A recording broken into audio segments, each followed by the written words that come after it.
Meteorologist Riley Hale for your first alert. Live from Augusta, we're watching News 1226 at 11. Good evening, I'm Hallie Turner. We have a first alert weather day ahead within the last 5 minutes. Debbie is upgraded to a Category 1 hurricane and is growing stronger. Your first alert meteorologist, Emily Acton, has the latest on what you need to know. Emily? Yeah, Hallie, over the last 5 minutes or so, Debbie has officially become a hurricane. It's a Category 1 storm. It's going to be bringing some impacts to us here in the CSRA. So that's why we've issued a first alert weather day for Monday, Tuesday, and Wednesday. That's really should go into effect, though, later Monday night. I think we're going to start off the day pretty calm for us. Rainfall totals anywhere from 4 to 8 inches. Some spots could see closer to 10. Now, today we had our fair share of rainfall, but a lot less than what we have been seeing really the past couple of days. But that's going to change as we go into the early morning hours tomorrow. So here's what we're looking at. This is a Category 1 hurricane. This is Hurricane Debbie. This track is going to continue north and eastward for us. So again, expected to make landfall early tomorrow morning, going to move north and eastward, and it kind of becomes a little bit of a jumbled mess here. After Wednesday, the uncertainty is pretty high on exactly where this storm will go. Will it continue to go in the Atlantic and stay off the coast, or will it kind of hover over South Carolina and North Carolina? So the track right now has it kind of hovering over South Carolina, Georgia for at least 2 days. So that's going to bring a lot of rainfall to our area. So flooding is a major concern here. We have a high risk set out for Monday and Tuesday. Again, we have those first alert weather days so that you know, hey, I need to be checking the weather frequently. The forecast will change. There will be a little bit of modifications to the forecast, but as of right now, great timeline that's been pretty consistent over the past couple of days. Late Monday, all day Tuesday, and Wednesday. You need to be weather aware as you go throughout the day. Flooding is definitely going to be the number one concern. Some strong wind gusts are their second concern. And I'll have everything you need to know all broken down coming up soon. Now, with those first alert weather days during this week, you can scan the flow code on your screen now. This will take you right to where you can download our app, our first alert weather app, which will keep you up to date on everything we know as it's happening. Now, with all of the rain, one school is already looking ahead for preparations. The Jenkins County school system says students will go to class tomorrow. Then schools will be closed Tuesday and Wednesday. Officials say they will reevaluate on Wednesday about school on Thursday and Friday. Again, you can download the WRDW News app to stay up to date on these school closures. And over 10 million people along the Florida Gulf Coast are under weather alerts as the newly upgraded Hurricane Debbie grows in strength through the Gulf of Mexico. President Biden approved an emergency declaration. Richmond, Columbia, and Burke counties will be back in the classroom, but students zoned for Westmont Elementary won't start the school year off in their actual classroom. Your Jada Walker is live in the studio now after spending time today where the makeshift Westmont classrooms will be. Jada, how are parents feeling today about starting school in an unfamiliar territory? Well, starting school at Columbia County Performing Arts Center wasn't the plan for Westmont families this year. Emotions running high at open house, some excited and others visibly upset. But most families tell me they're trying to make the most of it. The first week of school will be unlike any other for the Nichols family. It's a little frustrating that they won't be starting in their actual school. I've talked with them and we're looking at it kind of like this is an adventure. They'll be starting here at the PAC after construction delays prevented the doors at Westmont from opening. But it's an adventure she says her family is ready for. Plan A didn't work out, plan B. Let's make the best of it. So I think they are going to take full advantage of the chaos and turn this into an experience that's exciting and fun for them. She says she's using this experience as a teaching moment. And I would rather them take the time that it needs to make sure that the school is done right and done safely, and that my children return to a school that's not going to become a hazard to them. Despite the obstacles, first day butterflies remain the same. I'm excited to see their excitement in the morning, getting ready, getting dressed, and then getting to school, and then having them tell me what their first day was like. And not only are parents excited, but so are teachers. The PE teacher tells me that school isn't the building, but what makes a school are the people who do. Now, making the most out of circumstances are what it's all about. Thanks, Jada. And Westmont children aren't the only ones starting school in a different spot. Belair Middle School students will start at the former Langford Middle School on Tuesday, as their school is not ready yet. No matter the circumstances, the first day of school is a big day for everyone involved, and we want to see your back-to-school pictures. You can send those in by scanning this flow code or going to the Wrdw website.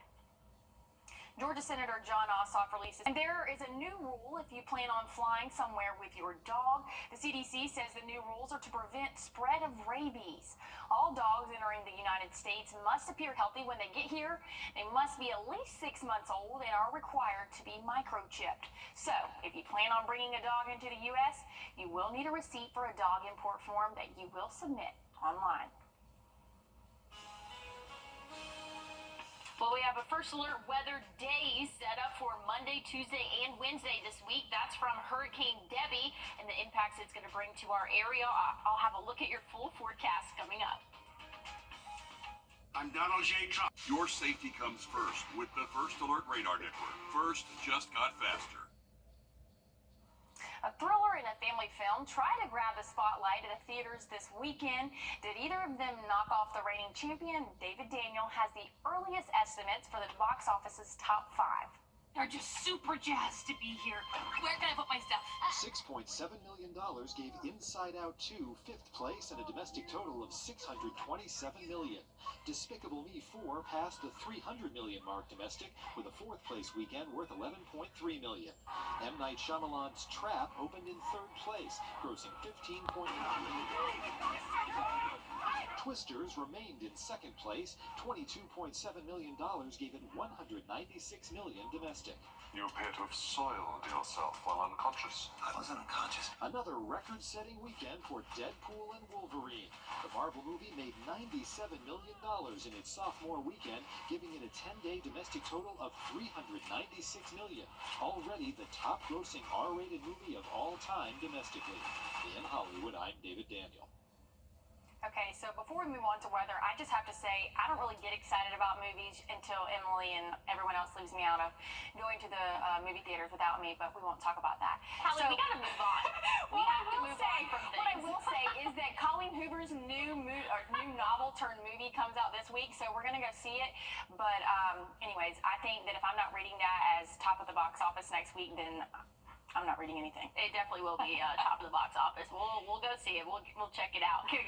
Want to switch gears over to something a lot more serious for us. We have a first alert weather day issued, and that's going to go in effect tomorrow night. But we just have Monday through Wednesday for us. But again, we're not going to see major impacts throughout the morning hours tomorrow. So that's some good news. But we can expect rainfall totals anywhere from 4 to 8 inches over the next couple of days, and we can expect to see some wind gusts close to 40 miles per hour. So definitely going to be an active next couple of days, and that's because we have Hurricane Debbie expected to make a landfall in probably roughly the next few hours in the Big Bend of Florida, going to track northward and eastward, bringing impacts to us here again in the CSRA. So it's officially a Category 1 hurricane, just hit that 75 mile per hour mark, and so that has made it into a Category 1, expected to again go through the Big Bend and then go north and eastward, and it gets a little bit jumbled here, but just know that we are expected to see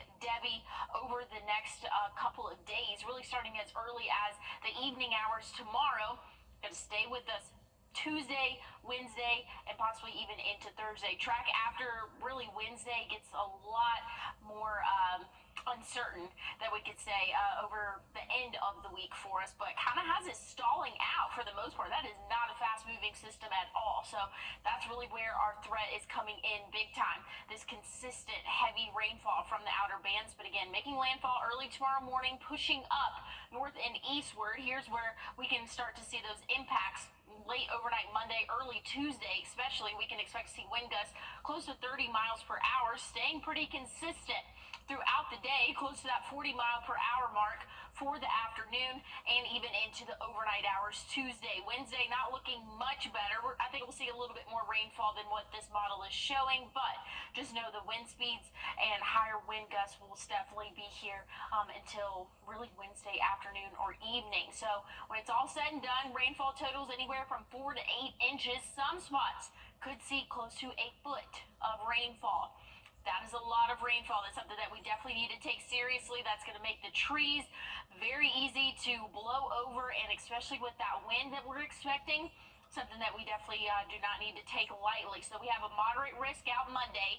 Tuesday, we have that high risk for us. So definitely having to keep track of these flash floods. And if you do end up a flash flood, a watch or warning if that's in your area, please take those seriously. Flooding is the second leading cause of weather-related deaths. So, and it's something that a lot of people just don't really take seriously. Flooded roadways are definitely a major concern of what we can expect over the next couple of days. So again, first alert weather day issued Monday, Tuesday, Wednesday for Hurricane Debbie impacts to our area. Temperatures going to be well below average. Once we get into Thursday, rain chances will drop off a little bit, but still 50% chance of those showers there. Once we get into Friday, same story. High temperatures will kind of rebound closer to average, right around that 90-degree mark. We'll be in those lower 90s Saturday, Sunday. A couple of isolated showers, but Debbie should be out of here really by Thursday, but we could possibly see it Friday, just really depending on where that track goes. As of right now, has it kind of stalling over Georgia, South Carolina, but should be, it does have the potential, I should say, going into the Atlantic. So again, something we're keeping a close eye on. That's the big weather story for the next couple of days. Overnight lows will be in those lower 70s for us. So first week of school, we have a lot going on, Hallie. Everybody needs to stay weather aware. Download the First Alert Weather app. It'll give you whenever you can expect to see lightning in your area, heavy rainfall, any watches or warnings. Definitely the best tool to have going into this week. Absolutely. And as we head to break, here's a live look at Toronto and your winning lottery numbers.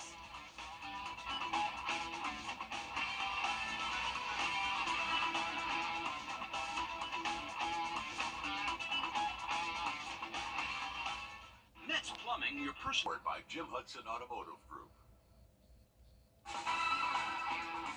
On your sideline.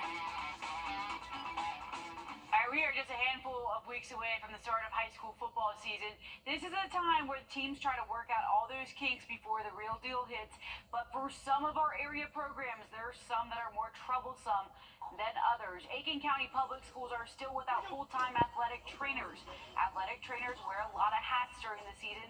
They're on hand for the bumps and bruises, emergencies. They also help coaches follow those heat guidelines, changing practice times, hitting required water breaks that are stipulated by the high school league. Without having their full-time surveillance, or at least their presence, it creates an added difficulty coaches are trying to cope with. It's just one more thing that we got to do, but it kind of takes away from the focus of the actual coaching part, because you got to stop and check this and stop and check that. But the benefit of having one full-time and having one to rehab the kids throughout the day, post scrimmages or post games, and having them around to treat and do stuff like that, it's just kind of unmeasurable. Coach says that the district does make sure that they have a trainer available on Friday nights, but for now in practice, Aiken's been providing EMTs. They're just paying them by the hour. Okay, on to the Braves. Snitch said today that it was ugly. He was right about that. The only thing that was pretty was Max Fried's return off the IR and his 6 strikeouts. Everything in between made you want to flip the channel. If you stayed locked in, though, you saw Atlanta's only chance from keeping it a shutout taken right off the scoreboard. Miami won the replay challenge, and the Braves remain scoreless. It hurts, but like a good coating of Neosporin, it'll hopefully heal. There's still plenty of games. The Braves are only 5.5 games back in the NL East. The Green Jackets had a lot of roster moves. They still fell on the wrong side of the scoreboard. It's their 3rd shutout in just as many days. The Green Jackets dropped their franchise record 14th in a row, though. The storyline just fits. It was either going to be Xander Schauffele on the podium or Scotty Scheffler. Well, the 2-time Masters champion pieced together one of the best rounds of the day, shooting 9 under 62, 1 stroke ahead of Tommy Fleetwood. Schauffele's back 9 was his Achilles heel, 2 straight bogeys and a double to send him 2 over and drop him down to tied for 9th. Wyndham Clark finished at 11 under. Colin Morikawa finished tied for 24th. A quick rundown from Paris. In a photo finish, Lyles is the first U.S. man to win gold in the 100 meter at the Olympics since 2004. It's the closest race since the Moscow Games. The 3x3 men's team is also eliminated. The women's 4x100 medley relay set a world record to snatch first place. And Kristen Faulkner did something that no woman has done in 40 years for Team USA, win a medal in the road cycling race. And Finke did his gold medal in the event from 2020 Games. He set a world record in the process. Well, rainfall chances today really didn't come through for most of us. We only saw about half an inch here in Aiken. Augusta didn't have any measurable rainfall for us. That's going to change over the next couple of days. I'll have a look at your final forecast coming up. I'm going to send things over to Studio B for a quick check on Law Call. Thanks there, Emily. Tonight, high-tech ways to fight the insurance company. That's right. Not all things new are bad, and we figured out some ways to actually catch those guys in those hit-and-run situations, so stay tuned. Please give us a call. Phone line's open up on the screen at 844-706-1212. We'll be right back.